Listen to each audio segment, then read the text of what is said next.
I'm Tommy D from the KnicksBlog.com, here to talk Knicks Bulls on another episode of TKBtv on this fine Tuesday.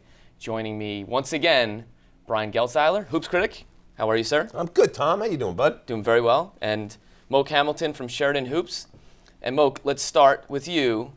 The guy, a little clairvoyant there.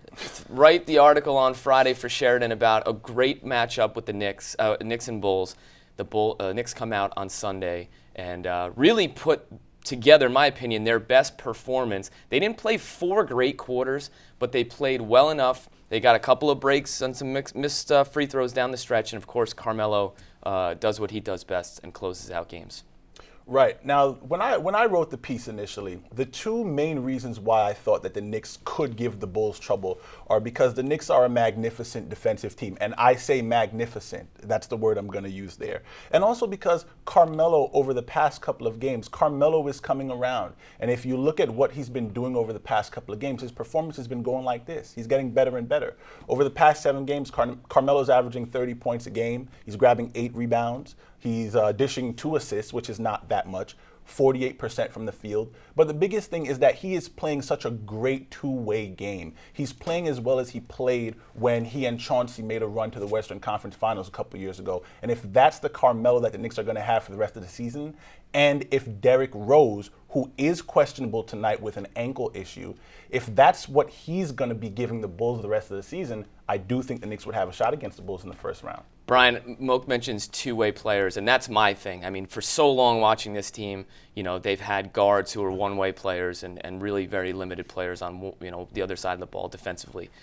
Now there's a switch. Iman Shumpert has been playing a good two-way game recently, but isn't a great catch-and-shooter. His performance against Derrick Rose reminded me of another Derek Harper, defensively, to go back to the 90s, and it was very, very exciting.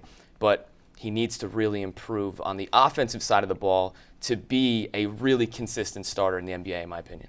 I agree with you. Here's the thing about Shumpert.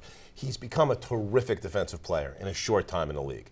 He's very versatile. He can guard bigger players. He can guard point guards. You saw with Rose the other day. He gave him fits. Here's the problem with Shumpert. Twofold. Number one, 8 3-pointers is too many for Shumpert to take in a game with the way he shoots 3-pointers. He's just not a wonderful 3-point shooter. The other problem I see with Shumpert is he's very good at generating turnovers defensively. He's good at getting offensive rebounds. He's a hustler, and he works hard on the court. The problem with him is that when he creates one of these turnovers, he treats it as an entitlement to take whatever shot he wants. He doesn't necessarily preserve the possession. And it's something that he'll probably learn as he grows up a little bit, and there's certainly plenty of upside for a player with Shumpert's athletic ability, and he's a wonderful defensive player.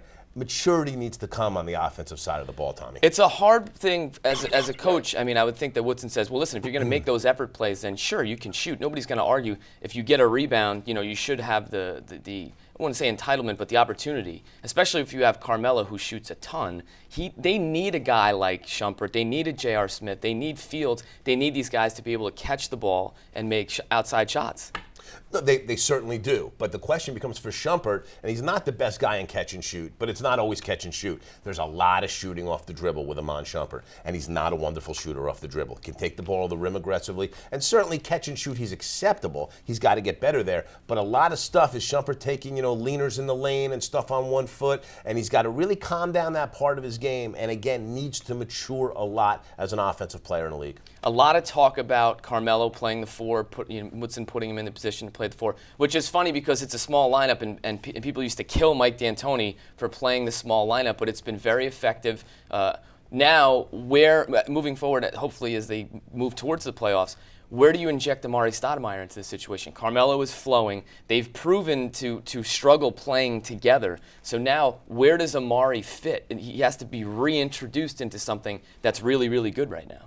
The funny thing about playing small is that now with Tyson Chandler, the Knicks have a guy in the middle that can defend the paint and can stop the opposition from scoring. They did not have that when they played small under Mike D'Antoni, at least last season. I think that's a lot of the reason why people were complaining about going small. Now, that being said, I think that it's very funny and somewhat coincidental that Carmelo is playing so well now that Amari is out, and people are wondering, oh, well, can these guys work together? When Jeremy Lin comes back, what's going to happen?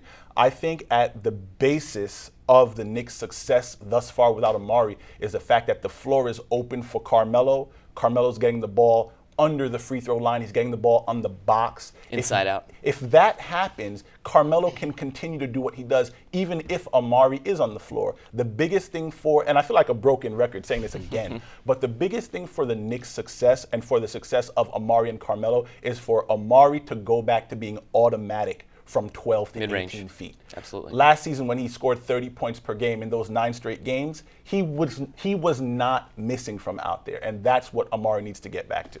Are they good enough on the perimeter to beat either the Heat or the Bulls in the first round of a playoff series? I don't think so, Tommy. I think that the Knicks just don't have enough to beat either of those teams, who are the 2 best teams in the league. Listen, even the other day against the Bulls, and the Knicks played a great game. Shumpert was great on Rose.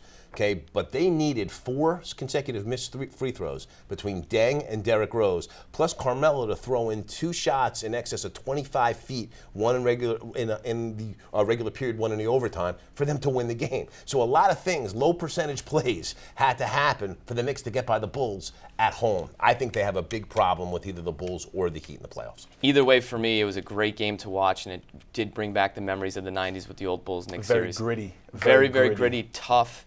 And we get a chance to watch it again tonight. Guys, as always, thank you for the information. No problem. Our pleasure. And remember to get all your information on the Knicks. Check out the knicksblog.com, part of the SNY.TV blog network. Enjoy Knicks Bulls tonight. We will see you next time.